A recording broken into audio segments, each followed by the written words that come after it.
In this episode, Stephen walks us through the introduction of the mobster turned agent that would eventually help the RCMP and the FBI bring down a very large organized crime family. They realized that, okay, this guy is the real deal, but they still had to get some evidence. And they called it the homework phase. They brought the agent back into Canada and said, okay, we're giving you homework. Let's see how connected you are, basically. Because as an agent, they can now direct that asset to do these things, unlike an informant. And immediately, as soon as his boots hit the ground in Canada, he was linked up with the Violi brothers in Hamilton because they have a history. And this is a guy, when you think about it, he grew up in the mob. He's 100% Italian. He's been a street soldier in New York City for the Bananos. He did 6 years standing on his head, didn't rat anybody out, gets deported to Italy, and now he's back. Welcome to Game of Crimes.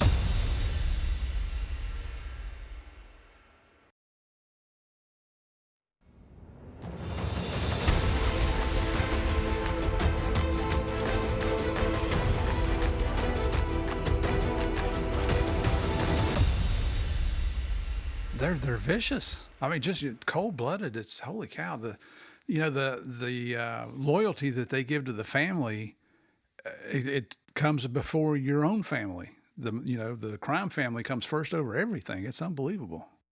But that's where they become disillusioned because it's especially when they go to jail. Oh, we'll take care of your family. We'll send you money. A lot of these guys realize this is a load of shit because it doesn't happen. And we're going to save that.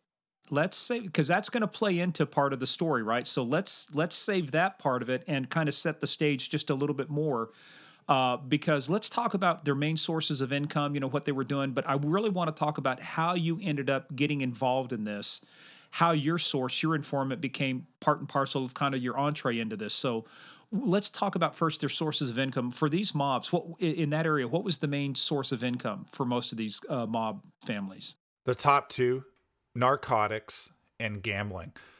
But the one thing, and again, that flip flops because, cocaine is typically imported into Canada. Any major investigative file in Canada over the last 10 to 15 years, maybe even beyond that. I've been involved when I was Intel with a couple projects from an undercover perspective as a handler. They are all linked to El Chapo's Sinaloa cartel. Any major cocaine importation was coming up into Canada. So when you think of like importing hundreds or thousands of keys and you get nabbed or somebody gets picked off, not only the potential that the criminal retribution or punishment and sentencing, but what if that person flips and it's not insulated? It could lead to a major ripple effect if somebody's facing a long sentence. So gambling has really become, especially in the last 7, 8 years in Southern Ontario, gambling has become one of the probably most dominant rackets. Because when you think of gambling, the criminal sanctions attached to it are nowhere in comparison to what the mitigating circumstances, especially at sentencing, aggregating factors of, say, even now, like drugs like fentanyl and carfentanil that, size of a Tic Tac could kill 8 people.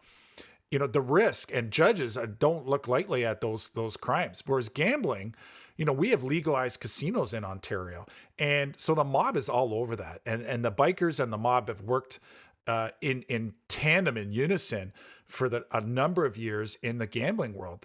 Poker houses, they still do exist. They make thousands of dollars. But with the technology, it's these online poker rackets, or sports betting is huge. Look at COVID. COVID, even, no one was doing anything, but when they had sports on, organized crime was doing better than ever because the casinos were closed here.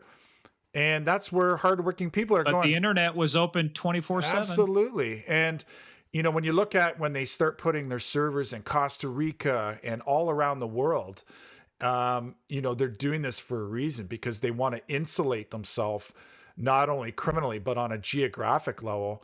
Because, a lot of times to investigate the paper trail and the laundering and the computer trail and the digital footprints, it's not an easy task. But I've been a part of a couple small gambling projects where, like $1 million stuffed in cash in a shoebox was like coffee money to some of these guys for one day. That's just one gambling site.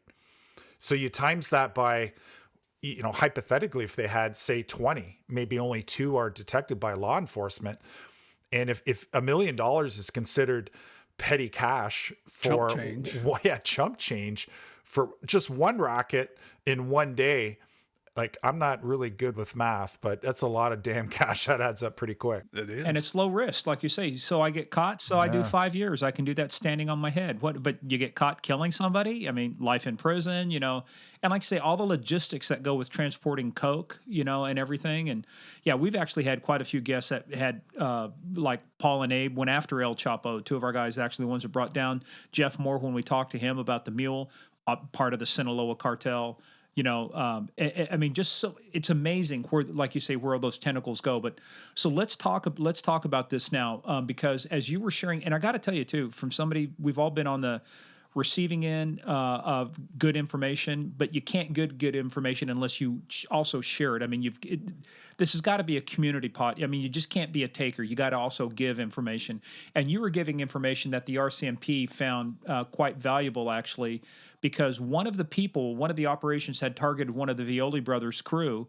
And you actually were able to help RCMP to the point of where I think this is kind of not unprecedented, but at the highest levels, to where the superintendent of the RCMP reached out to your chief and said, "Hey, we'd like to bring this dude named Metelsky, this crazy guy, bald head, tattoos, over here to work with us." Yeah, it really was. It was 2 years of these deconfliction meetings because we had, based on informant information, we had cameras in certain areas in Hamilton recording these crews coming and going, and the hugging, the kissing. So just some great intel, not only from the cameras we had set up, but from the informant. And I realized in the 2 years that I was meeting these two members from the RCMP in Canada. And explain deconfliction. I know we've said it a couple of times. So define deconfliction meetings, and then obviously continue on. Because just to feel in, I wanted to share this information because I knew it was important, and it's best shared when you do share it to the right people. And I didn't know at the time, because these meetings were a bit of a poker match where, I was more than willing to provide information. I didn't realize at the time that the two RCMP members I were meeting were the two original. In Canada, we call it the major case management triangle. And you have like a case manager who oversees the whole project. You have a primary lead investigator, and then you have a file coordinator. And I realized in these deconfliction, what that means is they weren't giving me as much information as I was them at first. And typical Fed, Murph, typical Fed. You were being a snitch for them. And I didn't realize at the time that because when I would send information, it was sending off alarm bells there. So they would send the two investigators over dozens of times, and we would talk about the information. And slowly we built a good rapport and relationship. And they started to hint that they had something big going on. They didn't give me, the full frank and fair as they use the terminology in Canada. But 2 years of these meetings, and I didn't learn till much later that the higher ups in the RCMP during these 2 years of sort of deconfliction meetings were requesting that I come on this project that I wasn't fully aware that was in the early stages. But I found out later, due to things like staffing shortages and whatnot, and I was a supervisor in intelligence, they didn't want to sort of cut me loose to go work on it. In hindsight, it would have been great because I would have been on it that much longer. But deconfliction is just that. I shared the information, very sensitive information. And, when the RCMP is willing to come see you whenever is convenient for you at the drop of a hat, you knew I could read between the you're lines. onto something. Yeah. I knew there was something there, but it was this, it was like I don't know how to say it. It was like a good poker. They had a good poker face going on in the early stages. Unfortunately, in law enforcement, because of those type A personalities, people get very territorial with their investigations and their information and their informants. And, they start viewing everything. It's my case. And it's not. I mean, that's what causes a lot of issues. It causes a lot of heartache, a lot of arguments, losing friends. It's crazy. But the sad thing is, who actually wins? When you do that, the criminals win. The public's not winning. We're all public Absolutely. servants. We're supposed to be serving the public. So it's frustrating when that kind of stuff takes place. Well, there used to be an old joke. They said, "What's the only thing?" Dennis Miller said this one time. The only thing the CIA and the FBI shares is the letter I in their name, and that was true at one point. Things I that, never heard yeah, that. that's It's pretty pretty. true. Dennis Miller actually had some really good stuff, but I mean, but that's actually. But you bring up a point too, because we used to have this system. It was called IndyPix, National Drug Pointer Intelligence System, but you had to prevent this blue on blue stuff too. So you had to, I mean, Steve or Murph, I'm sorry, got to keep my my Steves separate. Murph, did you ever have a case to where you ended up finding out that you were working each other, that the target of your investigation was actually a friendly? It was just in the beginning of a case where an informant Yeah, I mean, not long term, but I mean, you ended up realizing, hey, man, we got too were long. blue on Yeah, blue. blue on blue. Yeah, we were down in Miami, and make a real long story short, informant says there's a group that wants to sell us cocaine, so we sent an informant in. But luckily, Kevin and I were partners at the time. We talked to one of the senior agents that knew a whole lot more about drug cases than we did, and he said, "You know what? Go check into it. But this sounds like a potential blue on blue." Well, we set up surveillance. I've got the eyeball on the door at this Denny's on 36th Street down in Miami, next to the Miami airport. The infamous Denny's. Yeah. And so, yeah, I've seen some memes on that from some of our friends on the fan page. But I park in there, and everybody has tinted windows, and I park next to this pickup truck, and I'm watching the door, and I'm calling out to everybody, and we're not seeing any movement. And we're into this thing like 20, 25 minutes, and this pickup truck all of a sudden starts, and it startled me because I know, I couldn't see in the truck. Startles me. He backs out, and he pulls in on the other side. Well, now I can't see the door because he's blocked me. And I'm sitting there thinking, "You son of a bitch!" And then it hits me. It's not right. Somebody's in that truck that wants to see the door more than me. So we call everybody. We call our guys over to a neutral site. We suit up, put your vest on, put your raid jacket on. And we come back. As we're pulling in, we kind of surround this truck, and everybody hits their blue lights so that they know it's cops. We get out, and the first thing you see coming out of that truck is a badge in somebody's hand, going, "Oh, we're the good guys. We're the good guys." So blue on blue, and that's what happens when you don't share and you don't deconflict. Yeah. Stephen, that ever happened to you? The close, nothing like what happened with Murph, but we had an informant where we didn't realize until later, because we were meeting this informant in a public place far from where they lived. And it was actually a coffee shop within this grocery store, like sort of in the corner. And we're sitting there. The informant always liked to sit in the far corner so he could see, everything in his view. And I remember, I thought at first we were getting paranoid, but I could see people, like, there was a guy that was like moving like the Boston lettuce. And as soon as I would turn around, just nonchalant, he would go back looking down. And I started noticing, then I noticed a female checking out at the 1 to 10 items. And I thought, no, maybe I'm just being over paranoid. And it wasn't until one of these guys walked by, I literally could see the set of keys hanging down, and like even the detective cars, surveillance cars, you have like the car number on it, and even from far away I recognized that little gold plate. And I just said to the informant, my co-handler, I'm like, "You know what, we got to bail." So I had the informant go out the back of the store.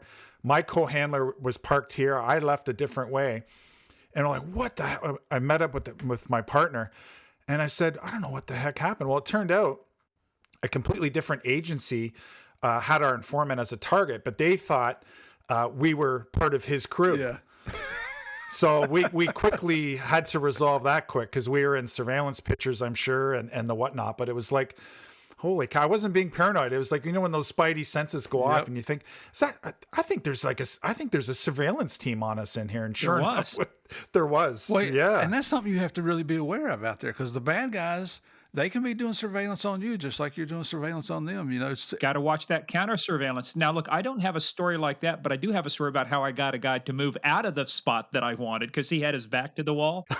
I just took the table right across from him, and I sat and I stared at him. I did something unnatural, was put my back to everybody, and I just sat there and I ate and I just watched him. And I think I creeped him out enough to where he finally got up and left, and I took his spot because I needed that spot to watch what was going on. That would creep me out. You staring there. I get creeped out here looking at me on the Especially video. just eating those fries one at a time, going, yeah. You got a purdy mouth there, boy. I was going to say, you crapped your pants and he came over and gave you a phone number, wouldn't you? don't let the good looks fool you, Murphy. It has happened. So, but back to you, Steven. So, I That's mean, you're awesome. sharing this information, and now you guys are doing the dog thing, which I like to call the dog. You're sniffing each other's butt. You're trying to develop trust, right? So, how long did it take you? He's got a ray with words, doesn't he, Steve? Hey, man, you got to get these visual pictures. How long did you have to sniff, or did the RCMP have to sniff your butt before they decided to trust you? Well, that trust and rapport was developed, but it took 2 years of Wow. the back and forth. They'd pitched to my the superiors that I didn't know of until years later for me to come on board, but it kept getting gonged. And it wasn't until 2015 that, something had to give way eventually, because it was getting almost to the point of like ridiculousness. Like, you can only go back and forth with these deconflicts. It's either we're going to, work together or hop on and put on the same jersey, so to speak. And let's like Murph said, we were wasting more time back and Yeah. forth meeting each other. Like, I love sharing information, but it was like those 2 years where I could have leapfrogged and gone on there and just been part of it and worked together as a unison, as a team. I eventually did, but it took till 2015 before that ball really sort of gained momentum and started rolling. Well, let's talk about 2015, because you get officially, I mean, you got to jump through paperwork. It's almost like agents do in Canada. I mean, you got to go through paperwork, you got to sign agreements, and then you get officially seconded to the RCMP. Let's talk about the unit you got seconded into, which is basically temporary duty. You got assigned, even though you're still a police officer, you are tasked now to work with the RCMP. And what was the name of that unit? The name of the unit, the acronym is CFSU, and it's Combined Forces Special Enforcement Unit. And the RCMP uses that unit. There's a number of them throughout Canada, British Columbia. There are a couple areas in the province of Ontario. And the one I was involved in was in Milton, Ontario. Toronto is obviously their main offices of CFSU. And they use that typically on large scale projects where they bring in, obviously the RCMP is running the show, but they bring in the CFSU is all the city and municipal officers, typically with a drug intel or a combination of both background, that they second to work on these projects sort of as added resources. And that's where that memo of understanding comes into play, where the two agencies, wherever the person is getting seconded from, enters into a contract and agreement with our federal RCMP. So we call that task force officers here in the U.S. TFOs, yeah. The best part, though, about getting seconded was you got $45 a day for meals, didn't you? It was around $45, and I'm like, I couldn't even spend this if I had dinner, somewhere fancy. What the heck? Yeah, but the problem was they'd give you 45. I mean, think about that. Over 10 days, that's $450. You're talking about $1,400 a month for meals. But the cheap bastards wouldn't buy you a chair.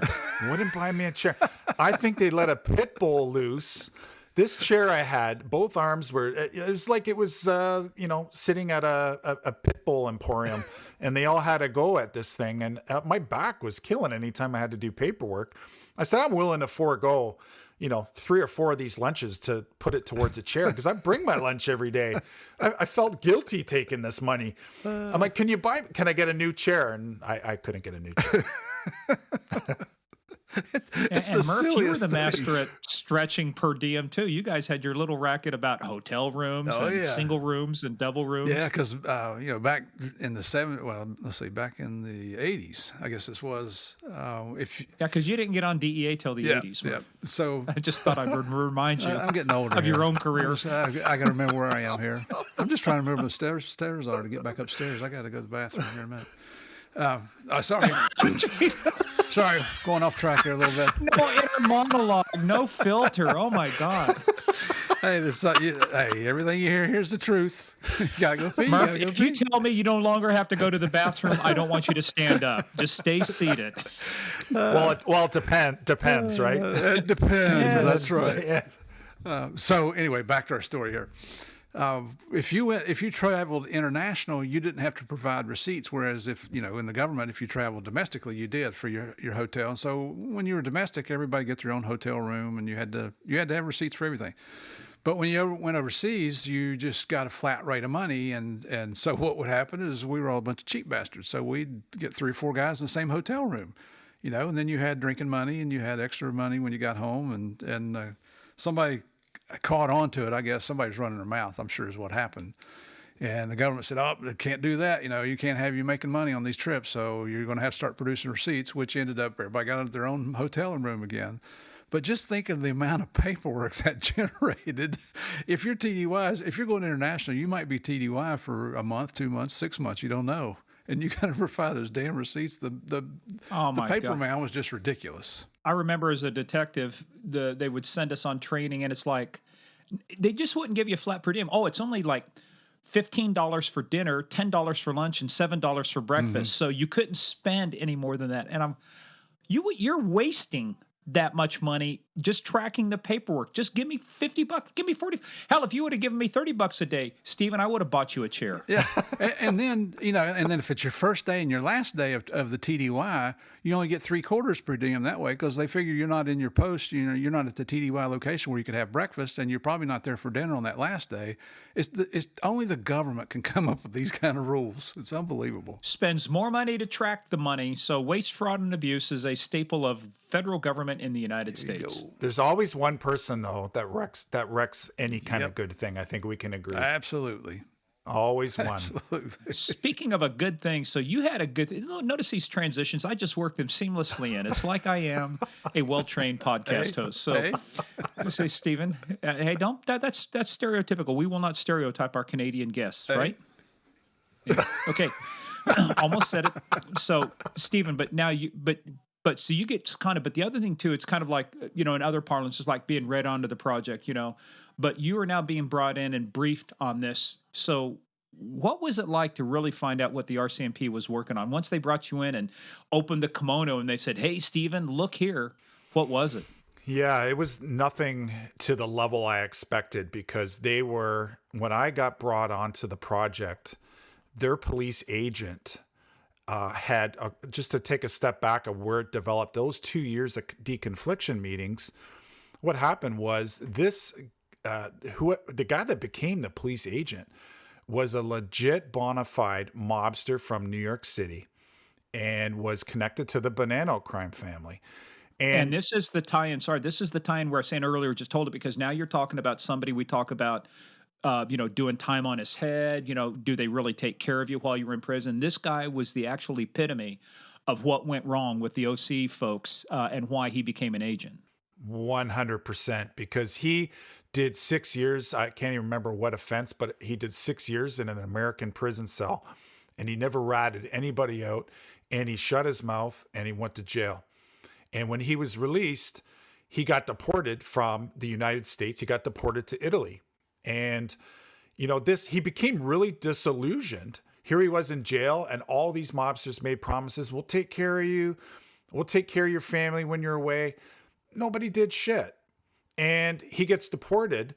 And here he is in Italy. He has no way of getting back into the United States. And he really had doubts about what's this life in organized crime. There's no loyalty. Nobody gave a shit about him when he was in jail, and he did 6 years without sinking the ship and easily could have, ratted out other guys.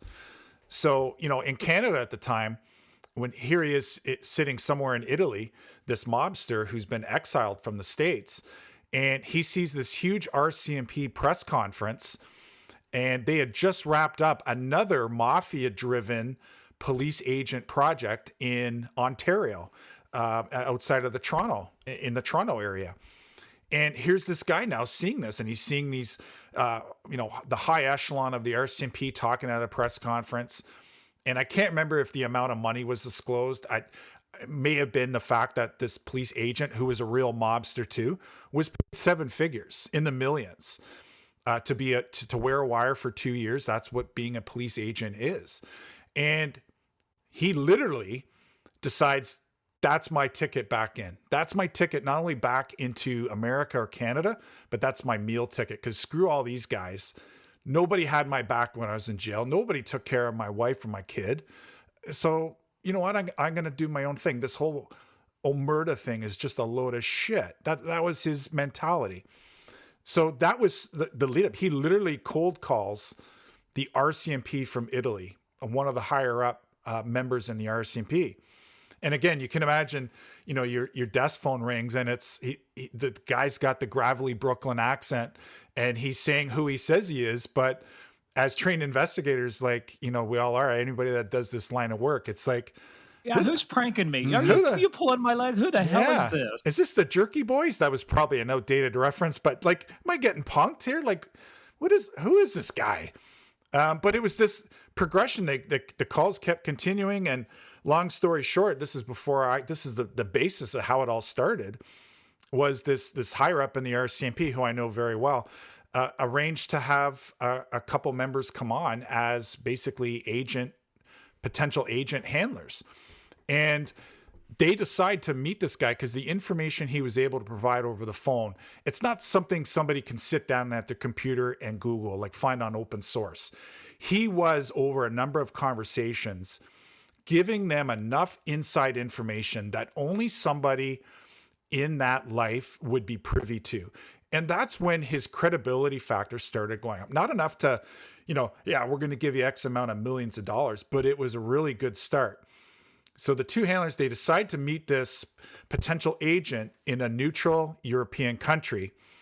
And I'm not making this shit up. They walk into a location, I believe it was a hotel. Obviously, nobody knows who anybody is. They're going to meet this guy there for the first face-to-face. And, you know, in these hotel lounges, they have, there's like a band playing off to the side. The second the two RCMP guys go up to meet this guy, the band happens to start playing the Godfather theme. And I'm not making this shit up. Like, that's creepy. What are and nobody knows anybody. They're just a band in a hotel lounge. And it's like, I wish I was there, but it's like, it really happened. And I'm like, this is the stuff you can't make up. So Here's a quick piece of trivia. Do you know there are words to the Godfather thing? there were words. Yeah, speak softly, love, so no one hears us but the sky. The vows of love we make will live until we die. My life is yours, and all because you came into this world with love, so softly, love. Wow, that's another thing. I got to write that Oh down. no, don't! I told you, don't There encourage are him, words Steve. to this. Don't encourage him. Sorry, Murph. Oh, I just Don't You apologize. did it again. No. Thank you very much. Can we are edit? We are so good at this psychological operation stuff. Oh, edit that. They got to edit that out. No. All right, so they start playing the Godfather. Da da da da da da da. All right, and somebody's got a wicked sense of no. humor, or that is just. It was pure irony and fluke. Like, obviously nobody knows anything that's happened. There's a covert meeting, and this went on Alleged covert meeting. Alleged covert, yeah. But they got to the point they realized, okay, if there was a lot of covert stuff behind the scenes to get this guy, and again with the agent process, a lot of hoops to jump through to get this guy eventually signed up. But one of the first things they did, they called it the homework phase. There were obviously a lot of things happening behind the scenes with the government to get this Italian mobster back into Canada. And the RCMP became the lead on what would be O'Tremens, but the FBI were involved as well because of, the connectivity to New York All the City. connections. Now, let me ask you something. If he had tried to apply for a visa to come into Italy, or from Italy into Canada, they would have checked his background. He would have been declared an undesirable, right? He would not have been able to get into Canada because, you watch the shows, but I also know from cops, you have a DUI conviction or you have some kind of domestic violence thing, they'll stop you at the border and say, sorry, folks, Canada's closed for you, back the way you came from. Yeah, major red flags and alarm bells would have gone off. I think in America, I'm trying to think, it was the NCIC was the query. NCIC. Well, they would have had their watch list, and things like that. All of those different systems, they would have run your name through it and been able to find out, flag, he's been flagged as a undesirable. Yeah, 100%. And I think when the RCMP and even the FBI realized, and again, the RCMP were actually the lead on this. They realized that, okay, this guy is the real deal, but they still had to get some evidence, and they called it the homework phase. They brought the agent back into Canada and said, okay, we're giving you homework. Let's see how connected you are, basically, because as an agent, they can now direct that asset to do these things, unlike an informant. And immediately, as soon as his boots hit the ground in Canada, he was linked up with the Violi brothers in Hamilton because they have a history. And this is a guy, when you think about it, he grew up in the mob. He's 100% Italian. He's been a street soldier in New York City for the Bananos. He did 6 years standing on his head, didn't rat anybody out, gets deported to Italy, and now he's back. So So everybody, how does he what's the cover story? How does he explain, because this reminds me, Steve, the episode, or Murph, with Sherry Oz, where we talked about her getting her informant out. And like, you're in prison, and this guy, same thing happened with him too, Stephen. This very similar story. This guy in, one of the Mexican gangs, I think it was, just top guy. Nobody visited him in prison. Nobody even sent him a card saying, "Hey, I'm thinking about you."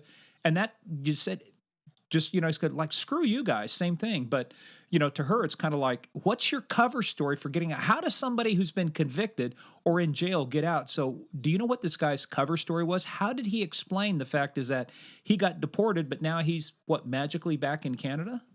I was never privy to those details. I think they occurred at such a high level that was part of the covert nature. Again, in the RCMP, a lot of times when you're a part of that project, you're obviously getting a lot of the information, but those details were before I came on, and they weren't like made readily available to the investigative team. Did CSIS have any parts, the Canadian Secret Intelligence Services, right? CSIS, did they have any role in this or any part of this that you guys were working on this, since it obviously had some international connections? They had no role on it while I was a part of that project, and any of the information the 2 years before I came on, no, they weren't mentioned at all. The CBSA, the Canada Border Service Agency, was a part of it because of the international drug trafficking aspect. They definitely were a part of that. But the one thing, regardless of what his cover story was, it didn't raise any suspicions in Canada. And the RCMP realized really quickly, not only is this agent, the best term is mobster turned agent.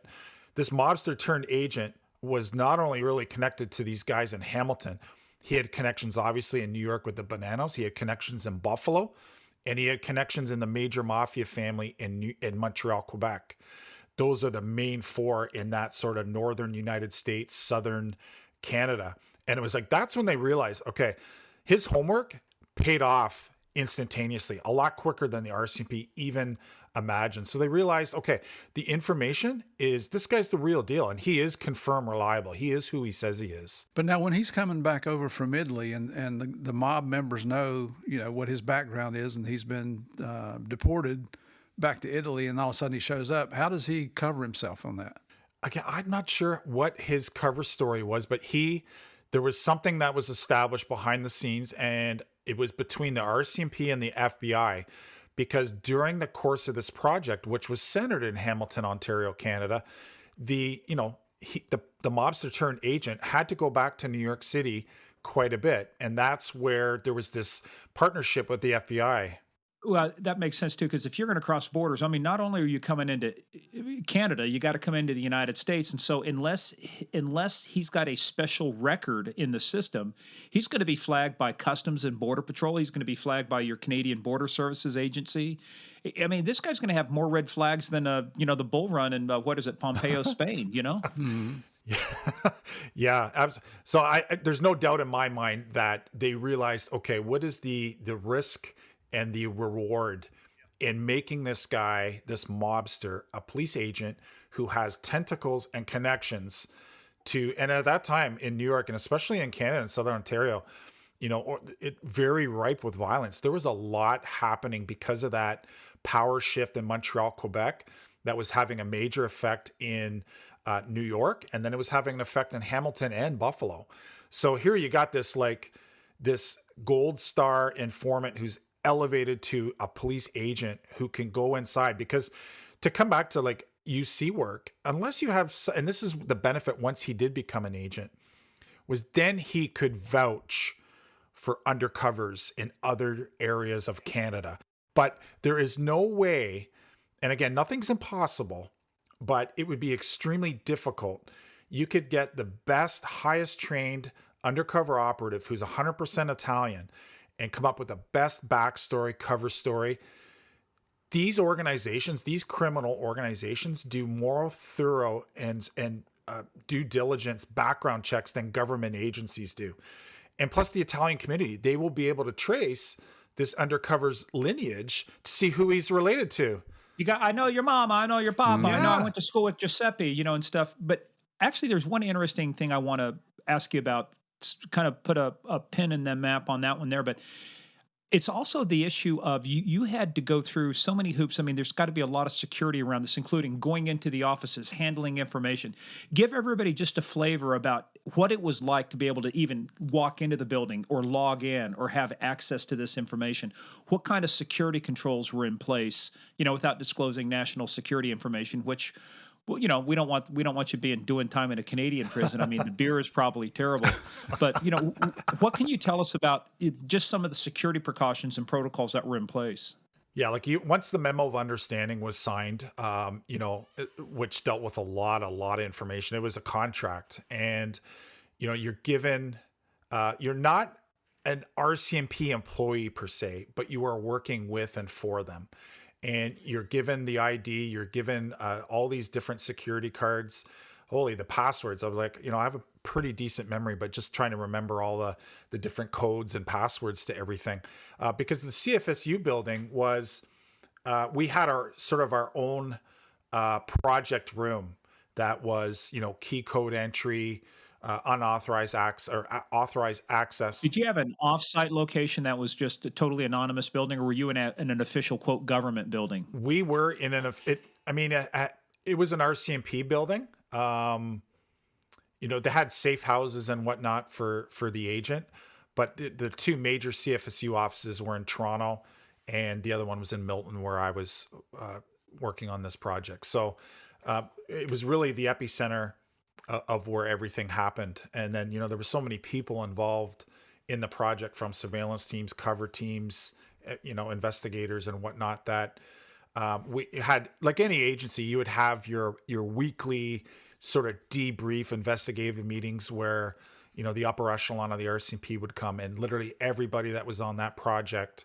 was in a massive meeting room. And it was, to go over what's happening, what happened, and investigative avenues to be explored. Now, when you're seconded to the RCMP, do you now have federal authority, not just jurisdiction, not just regional authority where your home agency is?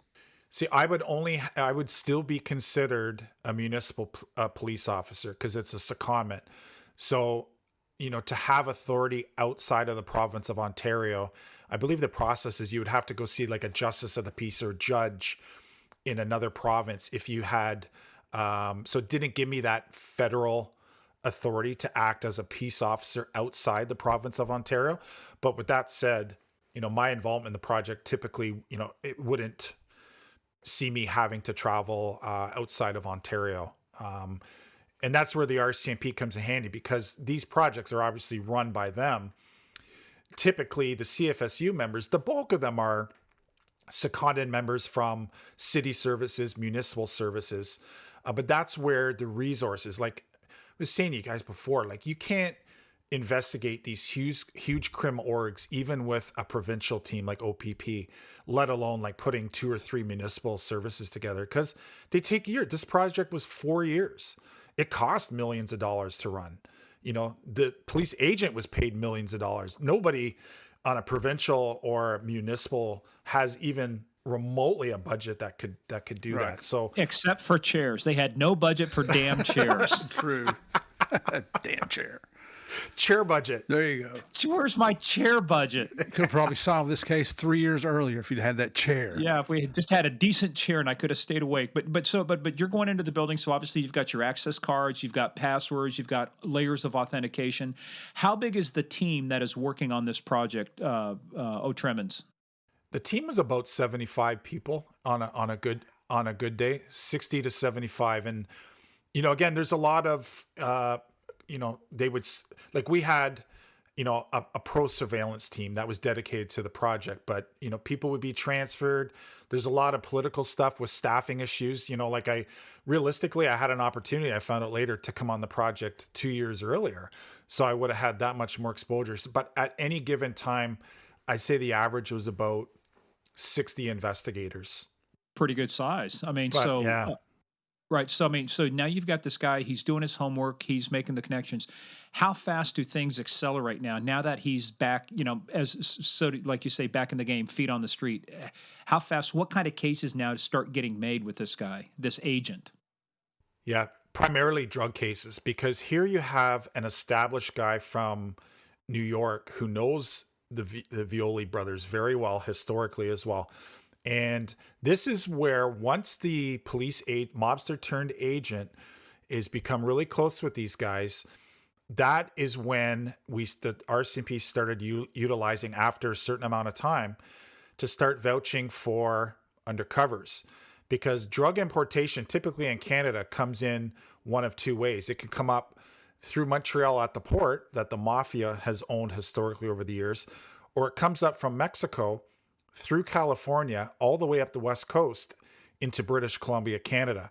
So we had the agent was going out there a lot with some criminal associates and one of the brothers, because he was vouching for drug guys he knew that could bring in, whether it was fentanyl from China or cocaine from, or whether it was Colombia or Mexico. And that really gave the RCMP an opportunity. That's when you can then have your mobster turned agent vouch for other guys that appear to be mobsters, but they are actually undercover operatives. So that was the key with the early stages of that project. It was primarily drugs, but the intelligence that was garnered through that was just amazing, because you realized with his connectivity, he knew what was happening not only in Canada, but in New York and in Buffalo. Where all the tentacles went. And he's wired up this whole time, right? He is wired for sound, and that's the ironic part, is here you have all these old school mobsters. They're doing these walk and talks with the agent, who they think is one of them. They think they're safe from government surveillance. Mm-hmm. Yes. They think they're safe. They're going into, in Canada, we have, like, I don't know if you have Business Depot or Staples.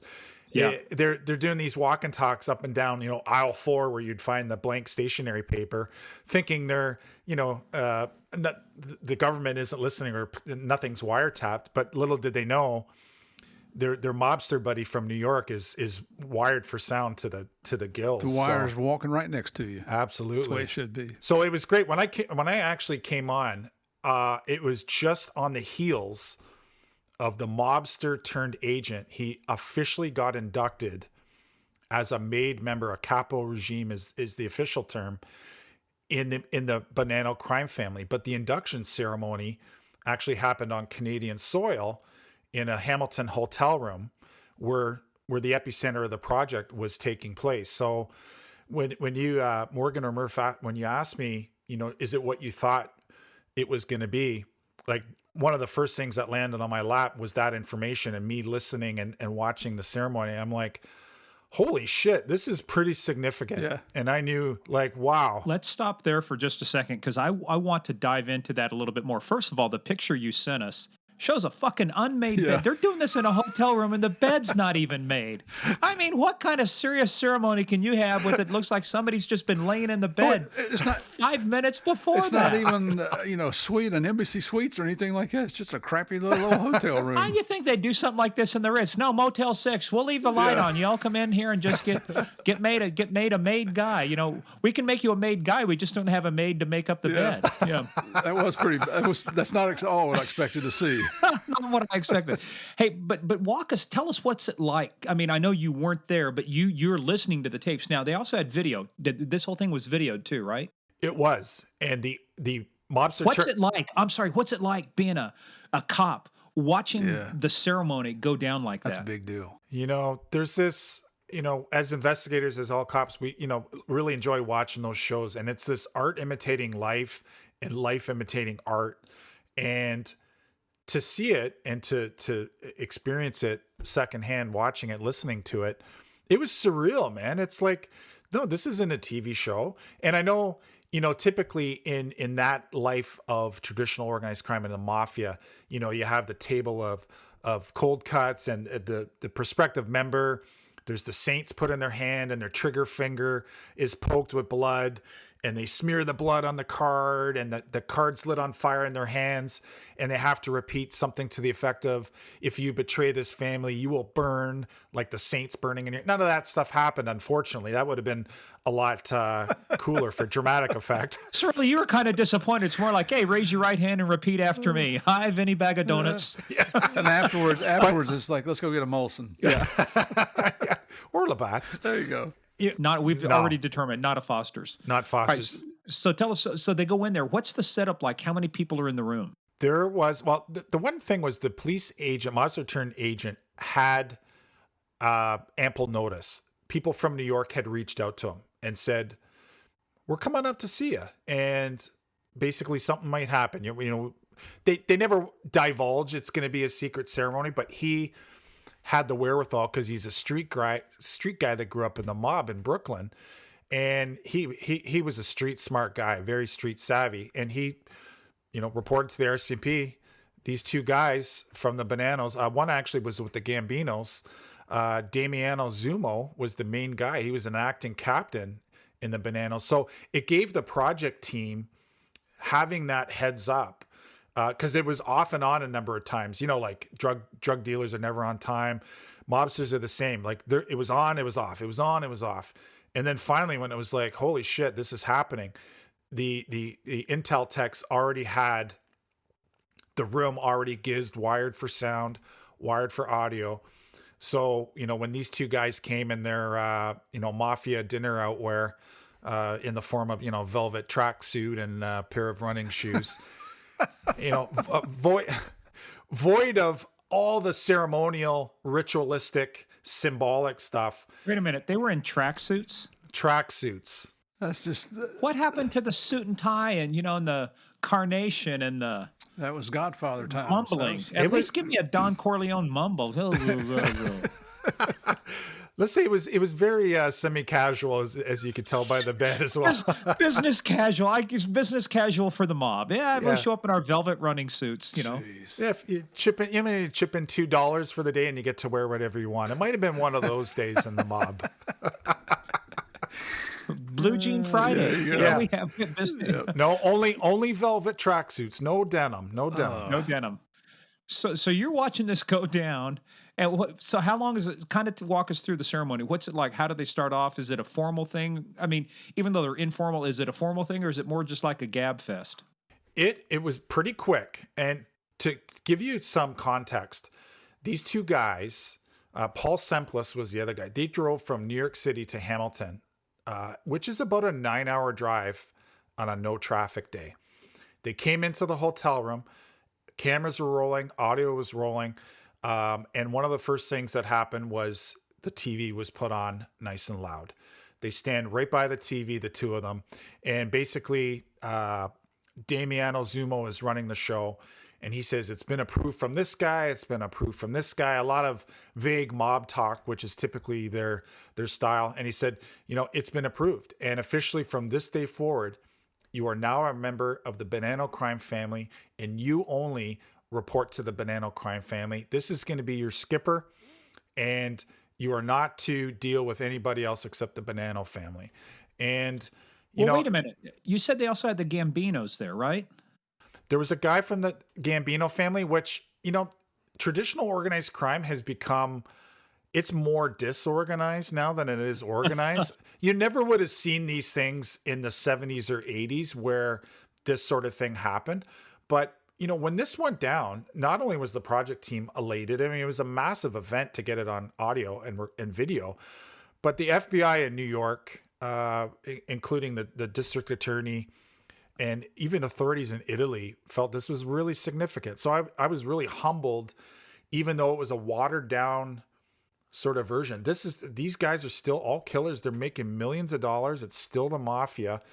And for them to drive 9 hours to hug and kiss this guy, hug him and shake his hand, void of all the symbolism, get in the car and turn around 10 minutes later and drive 9 hours back nonstop. it was a highly significant thing. And you talk about this mobster turned agent already had street cred in the mob. Now he's a made guy.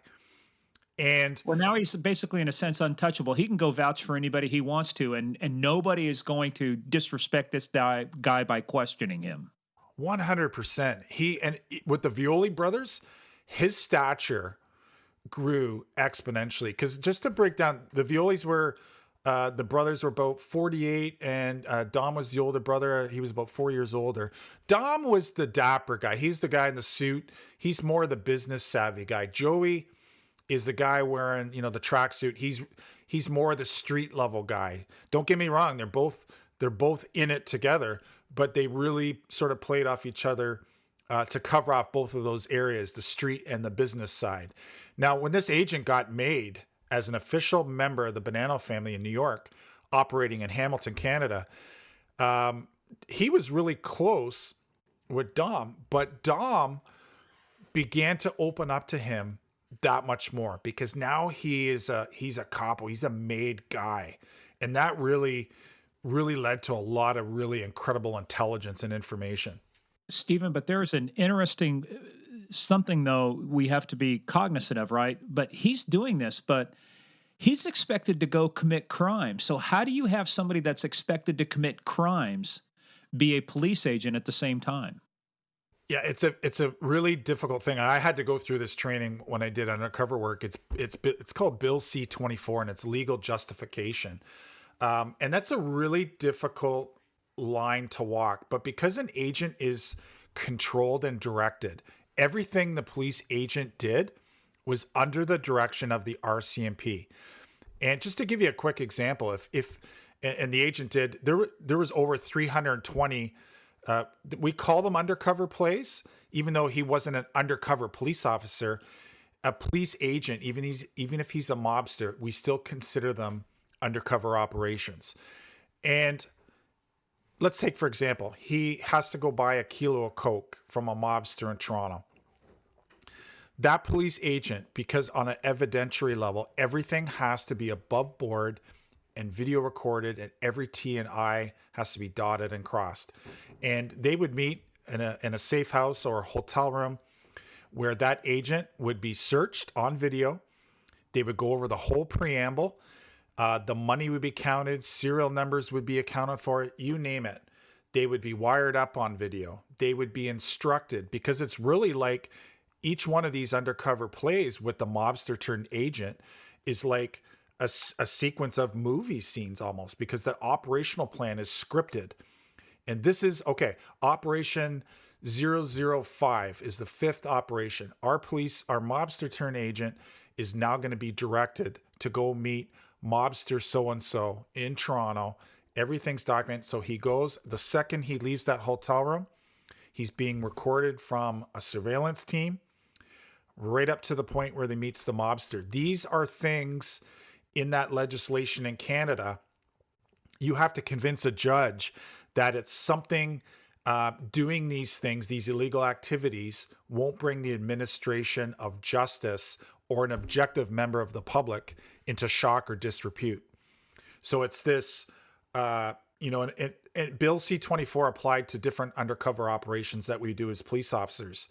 If you're posing as a biker or, a street guy, and the police have staged a car somewhere, and to establish your credibility as, say, a tough guy in that undercover operation, you would have to convince a judge that, okay, we own this car. We bought it from the compound. We're going to have our undercover operator in front of the target, take out a baseball bat and smash the window out. It's a mischief. It's mischief to property. But that legislation, the threshold's huge. So you have to convince a judge every time that, okay, this is the bigger picture, and this is you had to get prior approval to do these things. When you're doing these types of operations, Bill C-24 is it's the legal justification, and that's part and parcel of that whole agent process.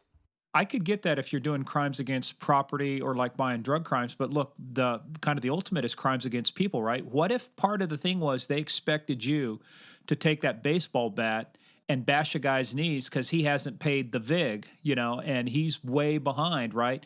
there's got to be some. I mean, it's like that's a delicate situation because if you don't do what's expected of you, then it's kind of why are you not doing this?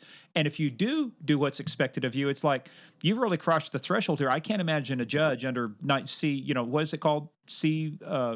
Bill Bill Oh, C. C. What? Bill C. Yeah, legal justification. Yeah, I can't see a judge allowing you to say, "Oh yeah, it's got hey Murph is behind on the vig, man. Go out and you can take out his left knee, not his right knee, but his left knee below the knee." I was going to say the other thing, when somebody at that level vouches for somebody, they're on the hook for that person. So if he's vouching for an undercover police officer, and that cop doesn't do what the other mobsters are expecting him to do, they're going to come back on your Yeah. guy.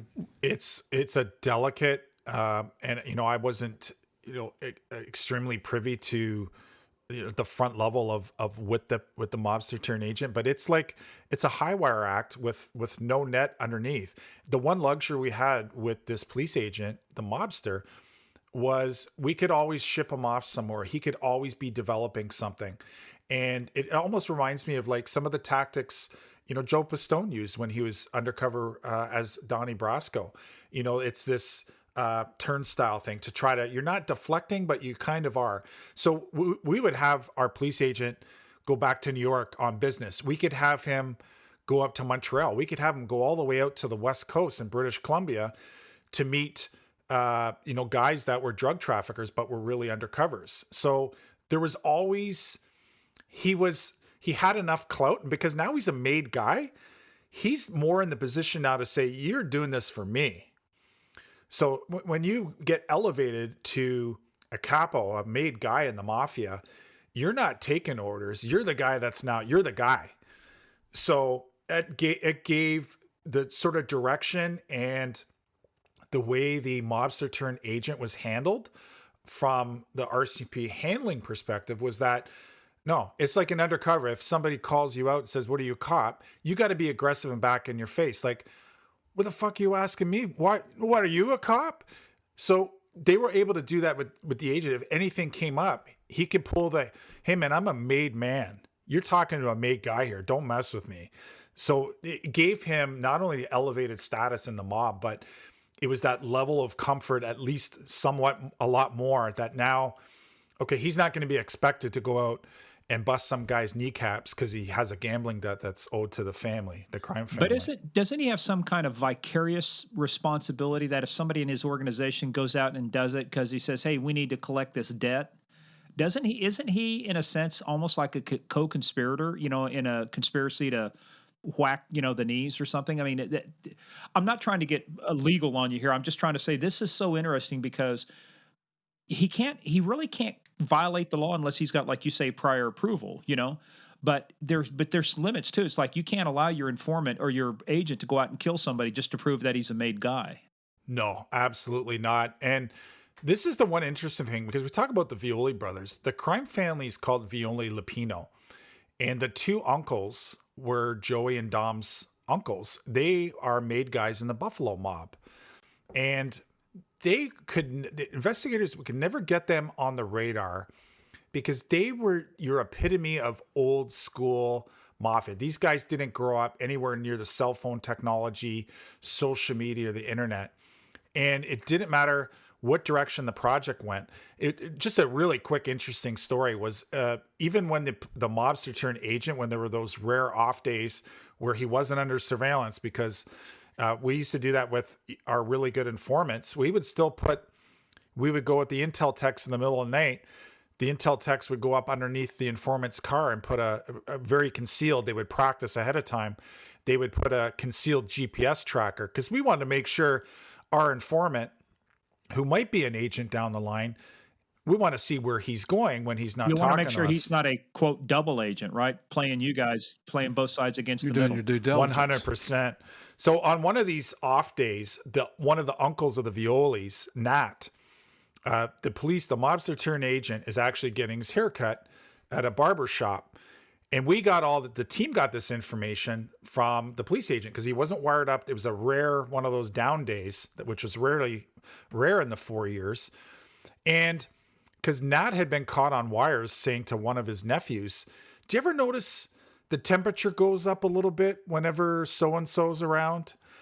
And it was so poignant and interesting because here's this old school mobster who was trusting his gut and his antenna. And he was spot on. He made a couple comments during the project, and that's why he was never ensnarled. But on this off day, he goes to the barber shop. The mobster agent is sitting in the chair, and the uncle basically knocks on the window, something to that effect, and motions him outside when he's done. And of course, it's the day he's not wired up. And they do one of these walk and talks. And it wasn't a conversation, hey, how you doing? What's new? He was interrogating. He was questioning him because his gut was telling him, why the frick is this New York mobster hanging out with us in Hamilton? Even though we know this guy, this just doesn't add and up. You know what? His intuition was spot on, man, because that was about midway through the project. But So talk about you said, doesn't it seem warmer? Is he talking about the heat from the transmitter or what?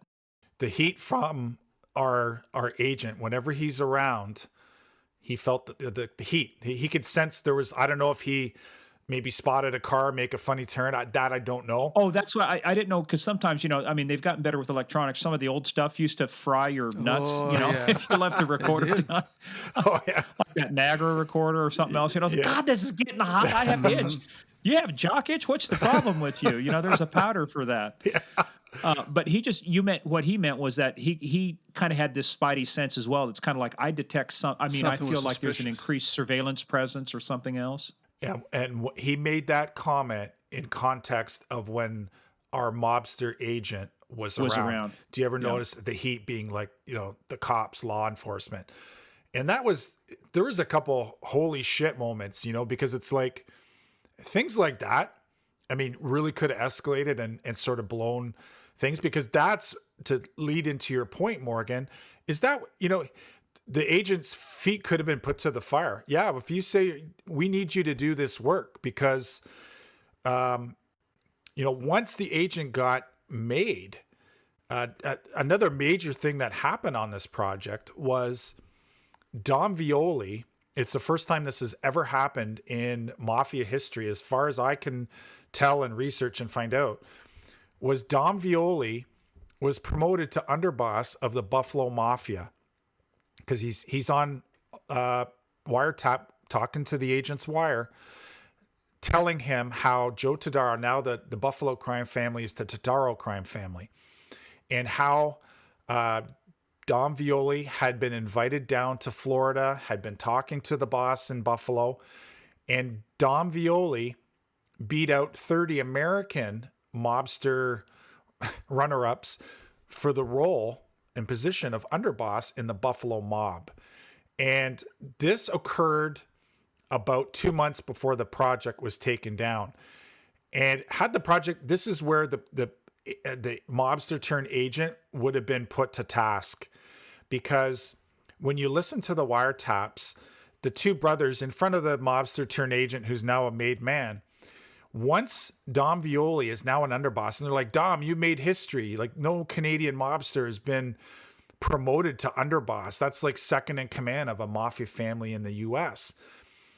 When you listen to the transcripts, they seem harmless. You hear one of the brothers saying, yeah, pretty soon we're going to have to go down and do some work in the United States. But the mobster turned agent in the debriefs would say, remember that part when they said we're going to go have to down to the US to do some work? They were going like this. They were making the shape of a gun with their hand, because now you have this Canadian mobster. He's probably pissed off all these American mobsters who, they're like, that's probably where the difference would come in handy. Like, who's this schmuck in Canada running a Buffalo crime family when we're La Cosa Nostra from the US? It should have been an American who got this job. How's he gonna supervise and run a crime family from Canada? So they started talking quickly to get some credibility in the United States. Now that he had this high position, they were going to have to start doing some contract work, and that's hence the gun. So had that project gone, that's where the mobster turned agent probably would have, the shit would have hit the fan in terms of, why aren't you doing this? Why, made guy or not, we got to go down and impress these mobsters in New York and Buffalo now that we're really a huge part of this thing. that brings up to a real interesting part too, because like with every operation, and you call it project, to me it sounds like. By the way, you're a professor. We're going to talk about in a minute. It's like you're giving a class. It's the class project. But Oh, sorry. as with it, no, no, no, no, no. This is fun. We're just busting your chops. See, that's the third time you said sorry now.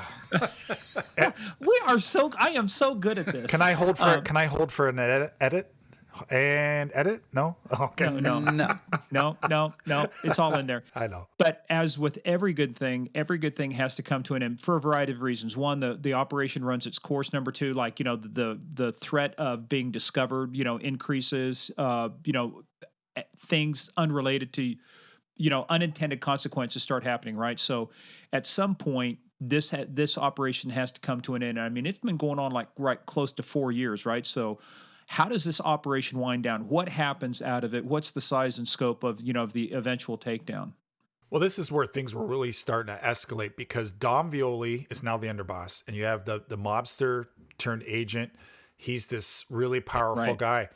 And when I talked about in Hamilton, Ontario, how they have 3 different mob families, the Musitano brothers were one of those Italian mob families in Hamilton that butted heads with the Violis. And one of the brothers, Angelo Musitano, during the project was actually killed. He was shot to death in his driveway just outside of Hamilton. And again, there was no... Well, did that send shockwaves? Were you concerned that your mobster turned agent was going to get targeted? Anybody could be targeted at really at any minute. So was there elevated concern? 100%. But it definitely appeared to be outside. But where it started to become troublesome is the project was taken down in November 2017. Dom Violi got promoted to underboss about a month before that. And not only were they talking about doing work, and they never referred to Tadaro by name, they would gesture with a cigar to their mouth to signify. It always reminds me of like Vincent the Chin Gigante in New York. They would never say his name because it was apparently punishable by death. So they would point to the chin if they were talking about the boss. It was so like mob, right? So they would never say the boss's name in Buffalo. They would do the cigar. But the surviving brother, Pat Musitano, who's now the boss of that other family in Hamilton, they're on the wires talking about Angelo's murder. And the mobster turned agent basically says, because Pat was the more powerful, the guy who survived hadn't been killed yet. And so the mobster turned agent says to the Violis, I thought Pat would have been whacked first. And Dom says something to the effect right on the wires, don't worry, he'll be gone by Christmas. And that's where things had to, you add that on with, the talk of going down to establish their credibility by doing some work in the USA. Could it have gone on? It could have gone on, but it's just like, that high wire act, he was going to fall. Much risk. Too much risk. You're at this point, you're getting too much risk introduced where you got to make an operational decision. Look, you never get everybody in any operation you're after. You never get everybody, right? You have to just make a decision. But have we gotten enough to where we take this thing down? Will it have a major impact? And, well, what if we do this? What if we do this? And like I had somebody tell me one time, well, what if worms had machine guns? Birds wouldn't fuck with them. Now, would they? So at some point, you just got to make Steve, you're shaking your head. I am loaded with these fantastic phrases. Oh, we got to get you life outside this podcast. I know, man. This is so much fun. So, Steven, but like your point, it's all this risk coming down. So fun. Do you know how that how that decision's made? Is it made at, which level is that made at? Does it have to come from the superintendent? Is it made at the project level? How were decisions like that made to say, time to pull the plug? That's a decision that's ultimately made at the highest levels. And because this was an RCMP led, but in tandem with the FBI, would have been across border and with the highest upper echelon of both of those agencies, with obviously input from that major case management triangle of, the case managers and the agent handling team. It just hits that point where you can't deflect this police agent anymore because, like you said, Morgan, the risk now outweighs the reward. And you know what? A project to run 4 years with this mobster turned agent is getting paid in the millions. The amount of money to run, these like wires in a wire room. Diminishing returns. I mean, Yeah, you're the money you're spending, you're not getting the return, that you're going to need on it. that's it, 100%. Well, I wanted you to continue on. So tell us how this ends. Or do we just end here and make everybody make up their own ending? Oh, yeah. The screen's gonna go black, right? Fade to No, black. you're not going to pull a soprano on me and play the frickin' music, Oh and no. then nobody knows if they get whacked or not. So, Well, the interesting thing was when the project was taken down, obviously the Violi brothers are arrested, and when the major drug they were dealing in any, you have fentanyl, which is high, not only addictive but such a lethal drug. Yeah, cocaine, meth. They were dealing in like millions of dollars worth of illegal cigarettes, but they were also dealing in carfentanil. More so the one crew with Joey Violi. Carfentanil, like fentanyl's bad enough.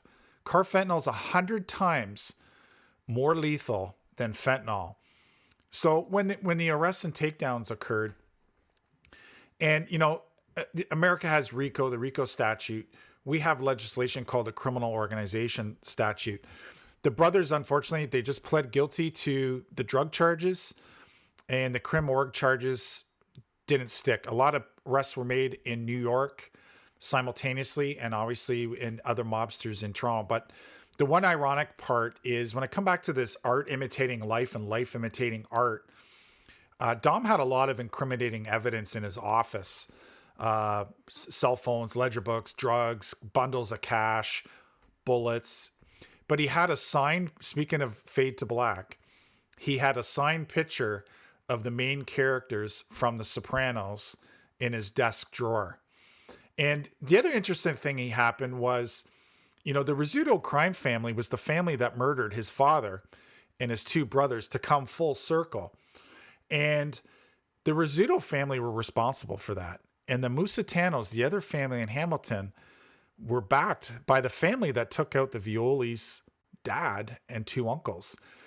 And the case disclosure from anything to do with the Rizzutos was there was a project called Colisée in Montreal that was against the Rizzutos.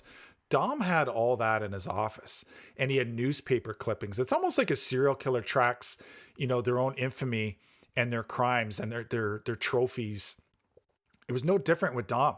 Like, these mobsters not only follow their own press, they're doing he even had an RCMP tracker that he had discovered on his car.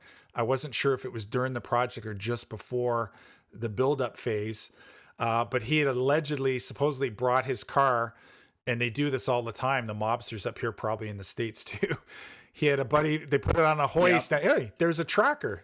And he had that in his desk drawer too. But I just thought here's a picture of Tony Soprano, the fictional character, with these other guys. And they personally signed them, the actors, and it's in his drawer. It's just this blurred sort of line of distinction of mob in the media and then mob in real life.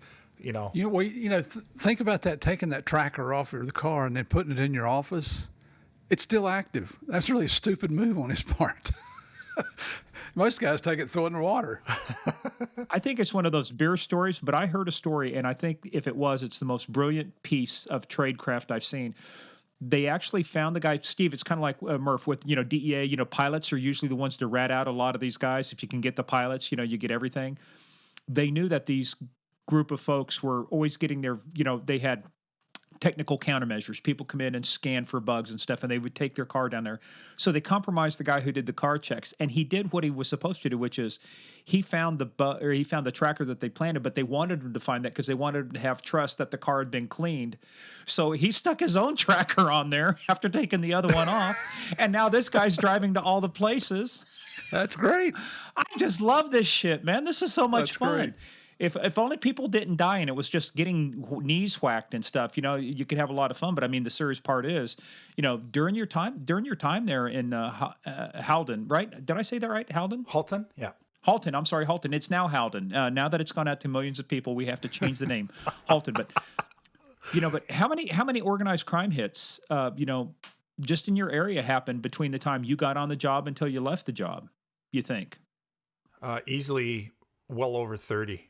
Jeez. Wow. And that's just the Italian mob. There's been, Hell's Angels You got the members, Irish and the Asian and mobs and Hell's Angel, like you say, a bunch of other stuff. a lot of hits, and that's just Southern Ontario. Like that's not even the whole province. British Columbia is historically been linked directly to Mexico. So you get all these other gangs out in British Columbia, like the murders that are happening out there right now because of the ripple effect of El Chapo going away. And you have all these Mexican cartels vying for control of the cocaine and the drug market. And that has a ripple effect in Canada. And there's guys getting clipped left and right on the streets of Vancouver and whatnot. But it's, it's been crazy. And it's this sort of tit for tat too. If it's typically it's been over in Southern Ontario, a lot of the murders are rooted in gambling and gambling debts. Because the territories, the rackets, these other groups, they want a piece of it. They want a piece of the pie. And, groups are saying, no, you're not getting a piece of it. So that's when you see the fire bombings and things that we call like the precursors to violence. And these mobsters are getting, clipped left and right. And well, shit, I'm supposed to go to Toronto sometime in the near future. I'm not going to disclose the dates because it sounds like a dangerous fucking place. Well, he's man. talking about Vancouver. I'm going to have to have okay. armed security. You're okay. Yeah, can you still carry a weapon, Stephen?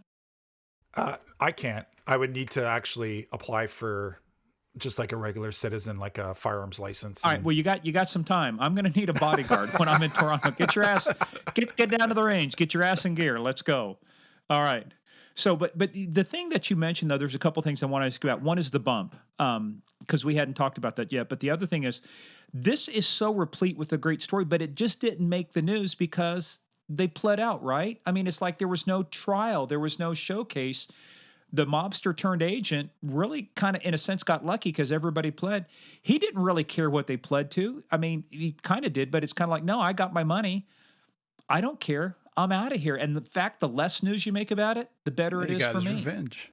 Yeah, and that's the one sad part of this file is it didn't, because there were so many, everybody checked their ego at the door when they won this project, and I was a supervisor. I was just want to get in the ditches and work this case with everybody, and because they pled guilty, and there was no crim org charges on the table, had it have gone to a trial, it would have been a huge spectacle because the police agent, under his real identity as the mobster, would have had to get on the stand and had to protect for your project all those wires and wiretap interceptions. I mean, it could have been a long drawn out trial, but because they did plead and wanted to avoid that and the publicity, it just, it came and went a lot quicker than anticipated. Yeah, he would have been on the stand for weeks and weeks.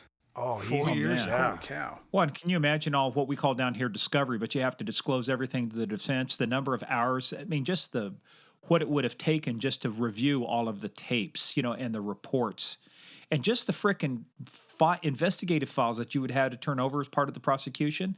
They probably would have filled a van or a moving truck. Thank goodness for electronic files, because in the day of, like, when I got on the job, it was all paper. Like, you'd have bankers boxes probably just stacked to the ceiling and everywhere. It's just, Yeah, I went when Manuel Noriega was on trial in Miami. I had brought a Columbia police captain up to Miami. We were debriefing some people, and we found out what courtroom he's going to be in. We talked to the marshals and got permission to come in before they brought Noriega in, before the jury or the judge came in. So we were allowed to walk through the courtroom then and just take a look at him. But what impressed me more than, he's very unimpressive. He's just that pineapple face. He's a shrimp. Yeah, that pineapple face nickname he had is justified. He's unfortunate looking, as they say, very unfortunate looking. But what was impressive was the boxes of evidence and documents that the government had around the prosecutor's table. So you had your prosecutor at the table, you had the case agent, which was a DEA guy, and then you had his partner who sat back in a chair in the middle of all these boxes, and his job was to retrieve the document that the prosecutor wanted to look. And it looked like there were 100 boxes around him with all these documents. Holy cow. Kind of like kids playing fort back in the day. I just built my fort, we're going to. But you know what? That's got to have a psychological effect on the jury, too, because when you look at the number of boxes, you go, Well, this guy's got to be Yeah. guilty. Look at all the boxes of evidence they Yeah. have. Jesus. Yeah, well, you know what? Maybe it was all just copy paper. I don't know. That's Hey, who? It's what is perceived as There you real, right? go. So, Stephen, let's talk about the bump real quick because you mentioned that, right? What is the bump? And you said this is very rarely used. And why was it considered in this case? It was considered in this case because I came on the project and sort of carted over the informants I had, and very quickly they tasked me with just being solely a source developer. And we came up with this. I learned this through training. We had never tried to implement it, but because I'd been trained on it, I said let's give this a shot. We had a number of informants aside from the mobster agent, and we came up with an operational plan and said let's put surveillance on this potential target. You try to look for who might be sort of the weakness, not necessarily physically, but who do you think this might work on? Because a lot of times it's not going to work. And what it involves is developing a lifestyle. So we had the surveillance on this person for about 3 or 4 weeks to develop where are they going, what are their habits, what are some of the locations that they go to. And a lot of these guys are so ritualistic habits of what do they call it, creature of habit, Creatures of habit, yeah. creatures of habit. So once we established a location, I said to the RCMP, what we're gonna create this UC play, this bump using a male and female undercover. They're gonna dress the part. We'll have surveillance on this target at this location. And what happened that day leading up to it was in the operational plan, I said, could I get $500 to build into this? Because what it involves is coming up with an 8-second pitch. And now that you know where your target's going to be, you have surveillance on the target. And when they're in a certain location, as occurred on this specific day, we had our male and female UC approach the individual in the parking lot dressed similarly for where they were located. And the pitch was, speaking of Tim Hortons, we had an empty Tim Hortons cup. My co-handler on this particular bump, her phone number was on the bottom because we, the day before, in our undercover IDs, had rented a hotel room in Mississauga posing as a couple. So we had a location to go to if the bump worked. So the cell number's on the bottom. There's 500 cash in the Tim Horton cup. And I remember saying to the RCMP, if this works, this is good. If it doesn't, that 500 has wings and you're never going to see it again. Because most times they'll just go, oh, fuck you. I'm going to pocket the money. I'm not calling you. But that 8-second pitch is really pivotal. It's like, pitching anything. And it was basically one of them said, we're so-and-so with the police. The money in there is for you. There's a number. It's urgent. We need to talk to you right away. So I was way off with one of the surveillance members. And I still remember 5 minutes later, my co-handler called me from the hotel room outside of Toronto and said, he just called. He wants to meet. Wow. So it was like that, the adrenaline just kicked in high gear because one of the top warrant writers at the time, imagine like this being this mobster police agent. You're working with the feds in Canada. You're working with the FBI, the feds in America, and that you're supposed to play both sides. Like that, I can only imagine he was starting to get stressed out. So the main warrant writer was like, one of your informants, Steve, might become the backup agent. So we did this bump to get another guy on board. So I go racing out there to the hotel room and we have surveillance on this potential target because we want to make sure again that he's not going to be surveilled or spun, followed by another police agency or worse, the criminal element. He didn't become the agent, but it just worked out. It was one of those, like, how many times it's like you don't score if you don't shoot? Most times it's you hit the goalpost or you miss. This is one of those times it just felt really good as a team. We put this, like little technique and operation together. And, the person ended up being an informant. But we gave them the whole pitch in the hotel room about potentially becoming an agent.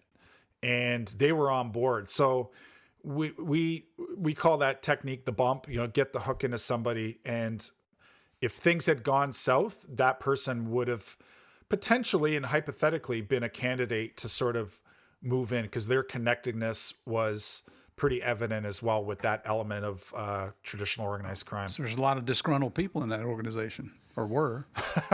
Yeah, $500 in a Tim Horton cup, and you still can't get a fucking chair. Yep. I'll tell you, You are the poster child for I need, Stephen needs a chair. We're going to start a charity foundation. Stephen needs a chair. They should have given you a chair as a retirement gift. Yeah, my chiropractor though is very thankful because the money that didn't go to the chair went to him. Oh yeah, you could take your per diem money and spend it on a chiropractor, but just not Perfect. a chair. It was perfect. That's funny. But this is going to be so Canadian, and I know I'm feeding into the stigma. I don't come Go up, for the trifecta. Go ahead. I'm going to do it. I still have it sitting with me right here.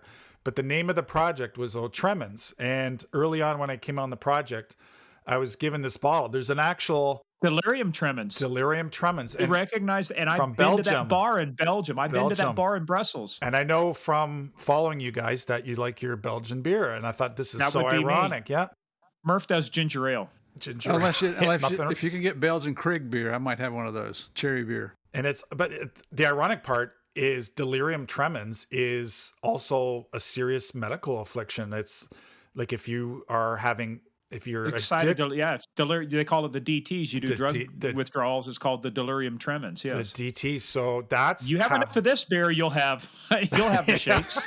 Oh, this beer is 6 years old. I'm not opening it now. It's just aging. It's in the bottle like that for a reason. I have West Vleerteren, Yeah. Belgian beer that was bottled in 2014, and it is still prime condition. Get out. I did Yep. not know that. You'll have to attend one of the virtual beer tastings that I do with BelgianStyleAles.com. That is a free commercial for BelgianStyleAles.com. So they actually have a guy who's called a certified Cicerone. He's it's his equivalent of a sommelier, for Yeah. wine. You'll learn a lot of stuff about beer. But anyway, we kind of digress. So you did the bump. We know the cheap bastards won't buy you a chair. So, but as with all good things, I mean, the operation comes to an end. What was the sentence on these guys? How much time they get? Oh, yeah. Yeah, Joey got, for the drug offenses, he got 16 years, and Dom got 8 years. And here's the irony: the crim org was taken right off the table. Sentence is still pretty low. Joey's was much bigger because he was more involved with the fentanyl and carfentanil, and that was definitely an aggravating and mitigating thing at sentencing. Because, like I said, just to give your listeners an idea, like if you crushed up a Tic Tac and that was fentanyl, there's enough just in that to probably kill 5 to 8 people. And to think of carfentanil is 100 times more fatal. And we talk about this opioid crisis, and these guys were on the wiretaps.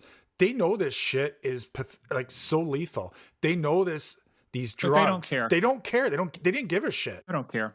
So it's really troubling. They didn't care if a 16-year-old, it happened to be sprinkled in even marijuana. That's happened, and it's an overdose. They die.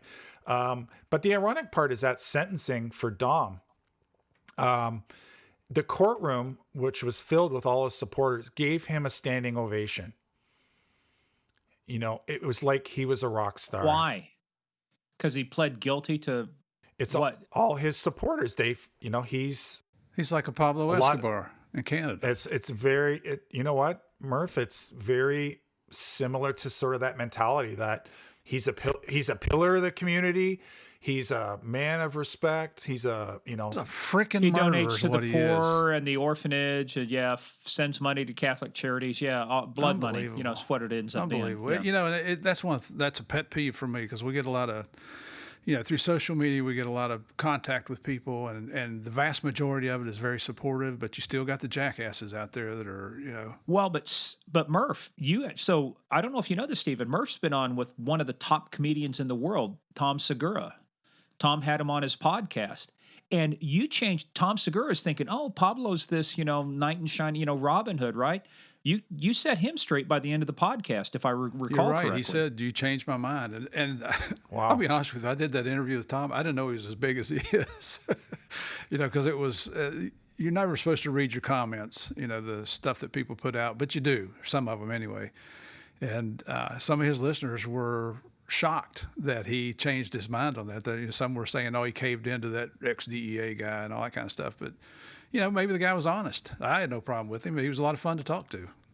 But Murphy, you bring up a really good point. Is a lot of people who they don't work this type of job, law enforcement, and get involved, like Murph working, you working Escobar. That's the biggest case in the history of law enforcement, in my opinion. And it's like people see it from the media's portrayal and the glamour side of it. And I remember talking to Murph about, like he's this narco terrorist he blew up people in planes. He killed police officers, killed judges. I remember you even saying, like, he's not just going to kill your family. He's going to kill the dog too.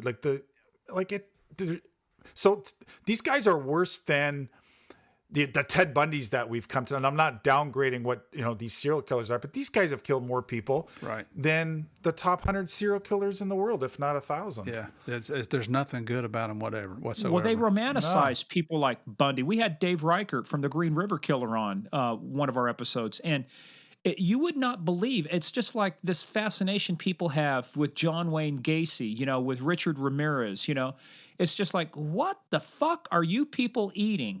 And what are you on to think that these guys are Scott Peterson and Lacey Peterson, the case down here at the US where he killed his wife and unborn child. This guy gets marriage proposals. It's like well, that's one of the things that we used to talk about. We haven't in a long time, but in Pablo's prison, in his custom built country club is what it was. There were 2 shelves on there. One, there were just folder after folder after these box folders, like expandable folders. And one shelf contained any article about Pablo from around the world because he wanted to know what everybody thought of him.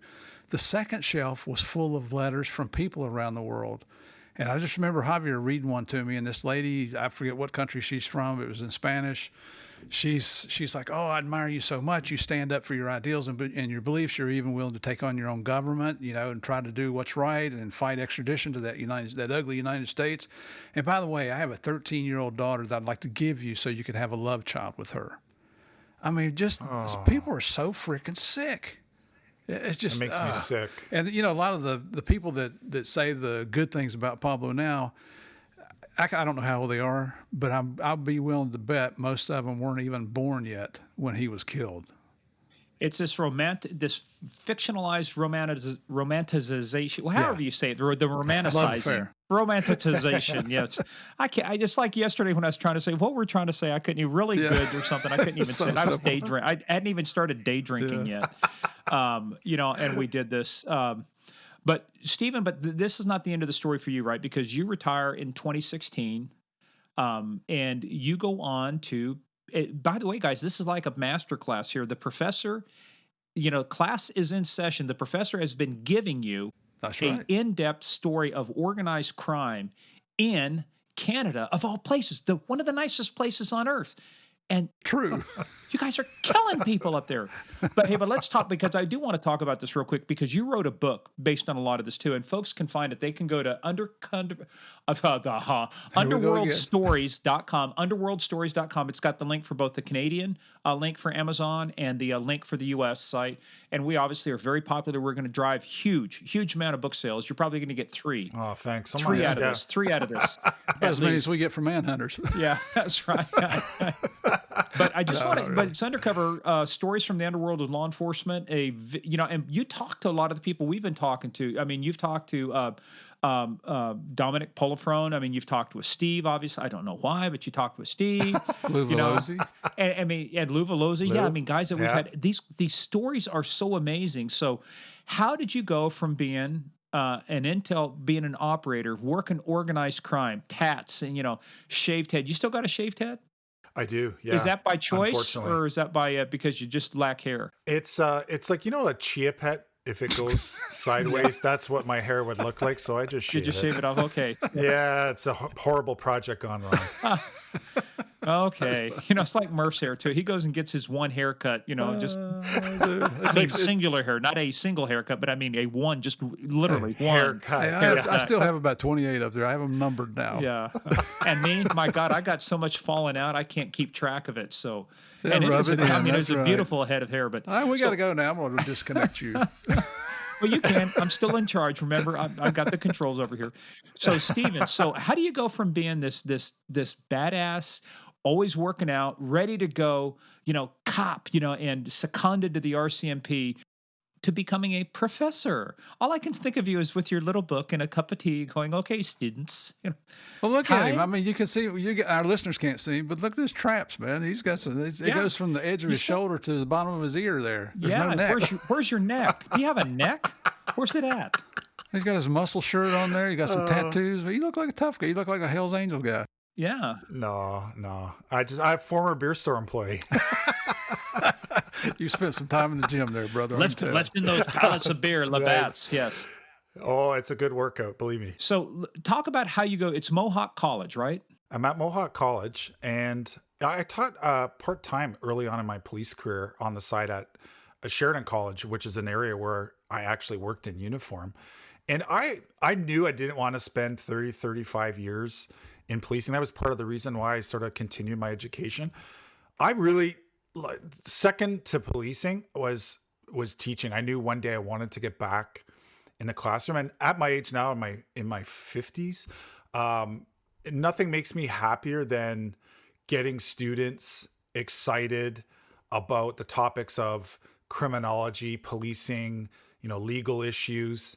So in a way, I've made that into a post-retirement career, but I would almost do it for free because it's just seeing the next generation of youth get really excited about the topics that I grew up being excited about, and answering their questions and sort of being an informal mentor. That means the world to me. And you know what? I did everything I wanted to do in policing. Leaving on that note of that project, in my opinion, humble opinion, there was nothing else that could parallel the excitement or the adrenaline for me. That's a pretty good case. I knew it was time to move on, and life's a book too, right? And it was ready to start a new chapter, and it's been a great ride. 5 years so far. Life's an adventure, and you're on the next chapter of that 100 adventure. That's cool. Very cool. 100%, Murph. Yeah. Yep. And Murph went from capturing Pablo to being Derek Maltz's coffee wench. I did. I was his butt boy, and proud to be there too. Proud to be that, man. We're going to have love to that introduce guy. you to him sometime, Stephen. This is he's love become him. such a legend. We actually have to get him on the show at some time, Murph. There's an idea. Yeah. Oh, yeah. Well, the thing is, we'll never get a word in. You will not get a word in edgewise with That's Derek going on to the be show. something. Yeah, I know. We're just going to have to turn the record button on and come back in 3 hours and say, just let us know when you're done, Derek. I'll just go over here on the couch. Well, I sold the damn couch. You Oh, sold the shit, couch, dude. man. You're moving. You gotta lay the You'd be out floor. on the hammock. A couple weeks from now, Murph's going to be in skivvies and a pair of shorts and flip-flops. I will show you guys my suntan, my Yeah. tan lines. Of course, we won't be able to record at this time of day anymore because he's going to have to hit the blue plate special down at the diner at 4 Absolutely. o'clock. You got to beat those gray hairs in there, you know. You got to beat them in here. Hey, but Stephen, what's the best part about teaching? I know you said that, but I mean, what's the best part about that? Have you had students go on into police services or policing? Have you seen them move on into areas? What have you seen so far? What's been some of the fun stuff? Yeah, I've seen students that have become. I have to give credit to one of my colleagues because we developed a course together at Mohawk called Criminal Psychology, and it ranges from everything from organized crime to multicide to serial offenders, psychopathy, and it really feels good for me to know that students, not all of them, but they're interested in the course that we developed. But some of them have had a total change of, career directions.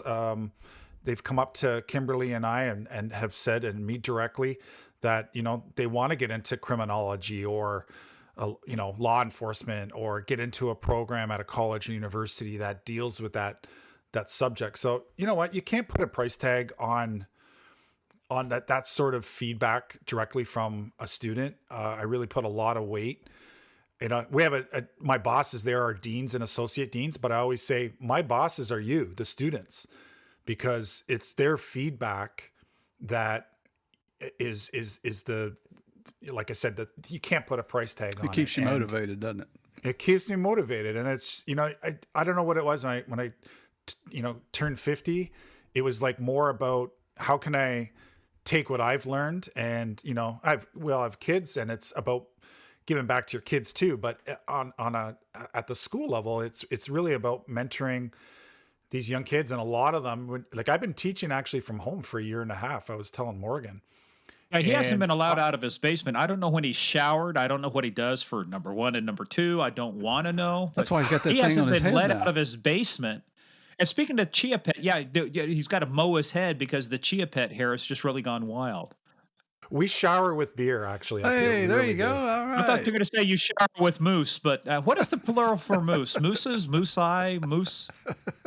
Ooh, can I phone a friend? I don't even know You're what that is. Canadian and you don't know what Can the I plural phone a for friend? moose is. Oh, Hey, but all right, get back. Say you teach at other places as well besides Mohawk College, right? I teach at Queen's University, which is in Kingston, Ontario, which is about halfway from Toronto to Montreal. I know all your listeners are like, holy, the geography is all over the place.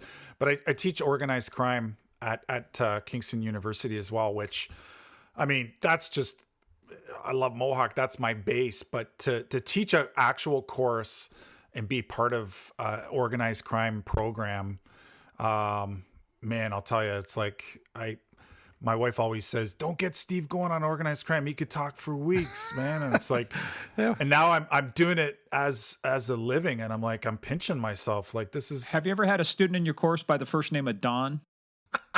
How do you look at him as Don Corleone? I come to you. I have this question for you. Here we go. And there's another university you speak at too, right? there is actually, yeah, the University of Guelph Humber. I just actually started just teaching a course there this term in forensics. And it's really cool. I was never a homicide detective, but we have what's called a MERT team. It's almost like the RCMP bringing in outside people. MERT is a major incident response team. And one of my things outside of informants and organized crime was I loved interviewing people. It doesn't matter if they, shoplifted something. Like I said, everyone has a story to tell. And I really loved being a part of that. So this forensics course is a lot about their second year students. A lot of them are either going into law school or in policing. So we talk about like one thing that wasn't around when we were all in policing is this genetic genealogy, how they're even solving cold Familial cases DNA. now. Yeah, I'm signing up for a course. I'm a member of the International Homicide Investigators Association. That email just came out today. They've got a 4-part series being taught on the use of familial DNA. Oh, Cool. that's very cool. Yeah, and interviewing, that's a true art. I mean, if you're going to be successful and glean all that information, and you've got to win the person over, believe it or not. I mean, you know more about it than I do, but it's been a long time since I did that. But it's truly an art. It really is. And there's something about the process because a lot of times the person sitting across from you hates your guts.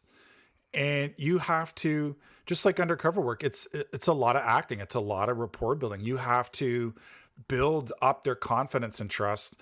And just a quick side note, when I was in professional standards, we would field complaints from people about the police, and I would bring them in to interview them to see, okay, is this legitimate? Is it a frivolous complaint? And when they would find out I was from a sergeant from the same agency that they're complaining about, they would, half the time, they would go completely off the rails on me. And it would sometimes take me 2 hours, like to reel them back in. And it's like building that bridge back up with that, not only communication, but then trust and rapport. And it was like, you literally would have to start from ground zero to get them back on the same page. 2 hours. And convince them. I will tell you what, brother. Just to get them back. You've got a lot more patience than After I do. 15 minutes, I'd go unfounded. hit the door, Jack. Hey, but you're in trouble when you're sitting there talking to him, and Steve Murph pulls out a ginger ale and says, "Hey, I'm not a snitch. I'm here to help. I'm from the government. I'm here to help." You know what was one of the best icebreakers when you're interviewing people in jail and lockup was a Big Mac and fries. Smuggle that into them. We said that early on in our podcast, Steve, and people thought we were joking. But look, the best way to show that the interview, that the confession was voluntary, it was not coerced, that they were cooperative.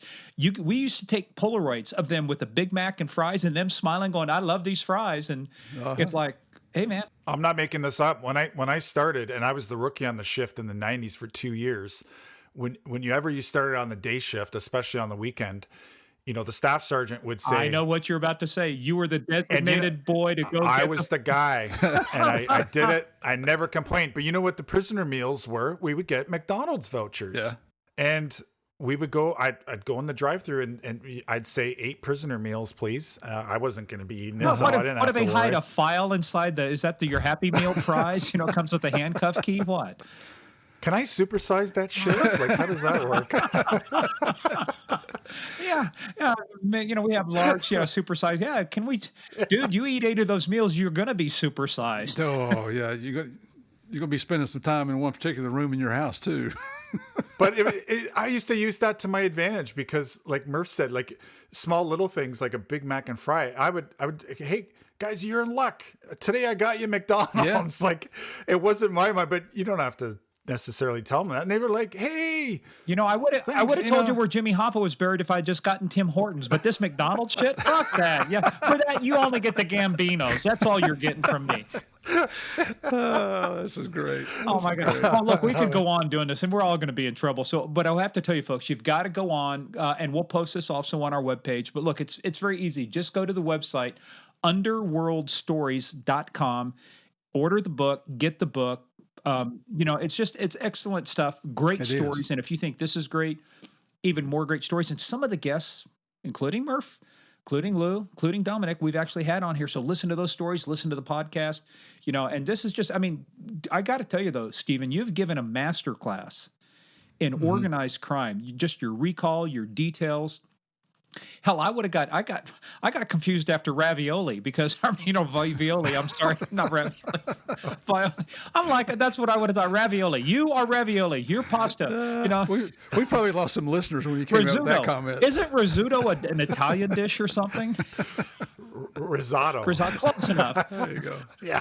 I was searching risotto and stuff, and a lot of Italian restaurants are named risotto. Don't order a risotto because the waiter might hit you in the kneecaps. I don't know. Yeah, your 10% tip. Whack. Yep. All right. Well, hey, thanks so much. Got to tell you, this was fun. And again, we ran our own psychological off on you. Not only did we get you to apologize, we got you to say A several times. The Canadian version of Fonzie. We're going to leave you with A. Stephen, you see, as men, we never grow up, do we? We're boys until the day we die. Nope. Farts will be funny until I'm 100. Hopefully, well, Murph was part of the fast action response team at DEA. No, I wasn't. Fart, get it? Fast action response. No, I wasn't. Okay, I'm gonna bring Joe Parasanti in here to talk to you. I need food. I need alcohol. I need something. This has been fun. It was a real pleasure and honor. Thank you so much for having me on this. That's saluting you. Thank you for your great service for the citizens of Canada and even for us citizens of the United States taking out these bad guys. Absolutely. We appreciate it. Yep. And it's been an honor having you on here, Stephen. Thank you for coming on the show. Thank you so much. The brotherhood and sisterhood, there's no borders on the job and even tonight. So thank you so much, guys. As proof by we busted your chops with no regard for where you were located in the world. Didn't matter to us.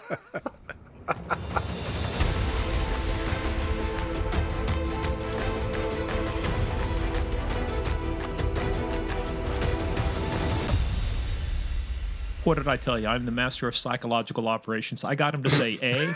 I got him to apologize 3 times, and we talked about beer. So, you hit for the trifecta.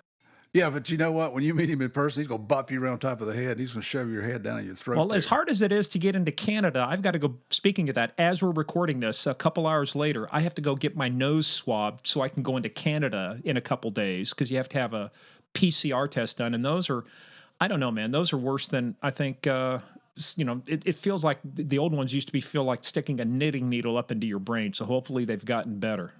Yeah, I've heard people describe it as tickling your spine. Yeah, well, don't do the Chinese. The Chinese have a test where basically it's an anal probe. So, well, and don't do that one for the small town police spotter shoving the whatever it was, shoving the queer. Yes, talking about money, folks. Okay. Talking about money. Yeah. Anyway, so listen to the intro. But, what fascinating stuff! And one of the pictures, the thing that just surprised me too. It's a freaking messy hotel room. They're in their best jumpsuits, tracksuits, velvet, tracksuits. I'm thinking of The Sopranos. I'm thinking they're going to be in ties. They're going to be in a coat, with the carnation and no. Talk about stereotypical. Those velvet tracksuits Holy cow! I haven't seen those forever. Man, well, if you like Well, velvet they probably have in tracksuits, and Kansas. if you like watching people being made men in an unmade, hotel room, head on over to Apple, or wherever you're at. Just give us 5 stars, whatever it takes. We love you guys. We love when you help us out. Just hit those 5 stars. It's magic. Again, we don't know how it works. Head on over to gameofcrimespodcast.com for more info about the show. We'll be constantly updating it. We'll be adding merch, but you got to follow us though, on the Instagram and on the Facebook, which will become Meta at some point. Who knows? Who cares? At Game of Crimes on Twitter. That we'll put out a lot of information on there as well. And also paypal.com, and use our email, gameofcrimespodcast@gmail.com or paypal.me/Game of Crimes. But head on over to Patreon. I'm telling you, we're getting more stuff out. In fact, after we get done here, we're recording another special video for a special level for only those folks. And then later on, we'll be doing our live stream where we talk about the movie The Departed, which is kind of loosely based on Whitey Bulger and Boston and the FBI and Leo DiCaprio and Matt Damon. And by the way, you want to know something that's really ironic? In the opening, one of the opening scenes, guess who walked in and is one of the captains in the Massachusetts State Police wearing a gun? Is Alec Baldwin. Oh yeah, it's just hard to take him serious. Especially after maybe I watched too much Saturday Night Live or something with him. Well, and after what happened out at the shooting of the, when he just at that movie set, that's tragic. I mean, but that, if that goes back to, you handle every weapon as though it's loaded. You check it. You check it. Always. I don't care. You hand a weapon to me, I'm checking it. Doesn't matter what it is. You're absolutely. You know what? I was in a shooting one time, and my railroad chief came in and said, "Give me your weapon." What was back then? It was a Model 15 revolver, Smith & Wesson. So you open the cylinder, dump the shells, and he about blew a gasket. How am I going to know how many rounds you fired? I'm like, here, there's 4 empty shell casings in my hand and 2 live rounds. You know now, it's 4. Well, Steve, the problem is he can't count past 5 unless he's got an extra pair of hands. So that was the problem. He was the worst boss I ever had in my life, I think. Hey, but you learn a lot from bad bosses, just like you do good bosses. So anyway, that being said, head on over to patreon.com. You'll see all of this great stuff. You see our Narcometer review of The Departed and all of the other stuff we did. We did Training Day. We did Beverly Hills Cop. So we got a lot of good stuff over there. But what we got coming up next week, I mean, this is a story. This is one of the most inspirational stories I've ever heard. Let me do the quick setup and you take it from there, Steve. Okay. Imagine, folks, you're on a dangerous operation in Afghanistan with the DEA, working with special forces, Australian special forces. You're the last guy to get on the helicopter and you get shot through the head by the Taliban. And you live. You survive. So that's who we've got coming up next week. Joe Pirasante. This guy, I've been dying to get him on the show. I saw Joe speak at the California Narcotics Officers Association pre-COVID. So what's that, 2 years ago? And this is the largest NARC conference in the world. Over 2,000 cops there. There wasn't a dry eye in the house. I mean, Joe, he did I think it was a 3-hour presentation, and he had to take a couple breaks, and every time, it's like every time you take a deep breath, you get a standing ovation. It was just so motivational. It's a story of never quit, never giving up, dealing with what life deals you. Wait till you hear what he's doing now. I mean, he's doing crap now that I can't do. And on top of all this other exciting stuff, remember what he looks like? He's a professional bodybuilder. He's got muscles that have a muscle, and then it's got another muscle on top of that. I mean, this guy's My massive. muscles got tired looking at his muscles. I mean, that's how, which is one reason why when you hear a story, you'll understood why he carried the heavy weapons. And that helped save his life and the lives of a lot of other people. And the mission DEA was doing, by the way, folks, just in case you're wondering why DEA is in Afghanistan, you're going to have to listen to the episode next week and find out why. I thought you were going to tell him. Hell no. It's called a tease. Yeah, it's called a tease. By the way, we got some good feedback on the episode we posted. We had a lot of people say, because we posted a 15-minute clip on podcast on the free side to drive them over to Game of Crimes, on Patreon to say, if you want to hear more. We had a lot of people, like I said, sign up, and they like that. They like the tease part of it. So I stopped it right by saying, where are you moving to? Stopped it right there. And then the answer is, you got to listen to find out. Again, That's there we right. go. All right. That's right. Hey, but I just want to say thank you guys for listening to Steve Metelsky, supporting with his book, Undercover. And you got to come and listen to Joe Pirasante. I mean, we've had some fantastic guests on here, and Joe's right there at the top. As the story... And afterwards, and we'll say this afterwards, after his interview, we want to hear your comments about him. I mean, this guy, unfreaking believable. I'm just so proud of him. How many people would have, and you'll hear how close he came to not continuing on the mission, right? What they call Charlie Mike, continue the mission. So let's save that for next week. So, guys, everybody, thank you guys for supporting us. Thank you guys again for all of your great comments. Thank you for downloading these episodes. And thank you most of all for playing the biggest, the baddest, the most dangerous game of all, the game of crimes.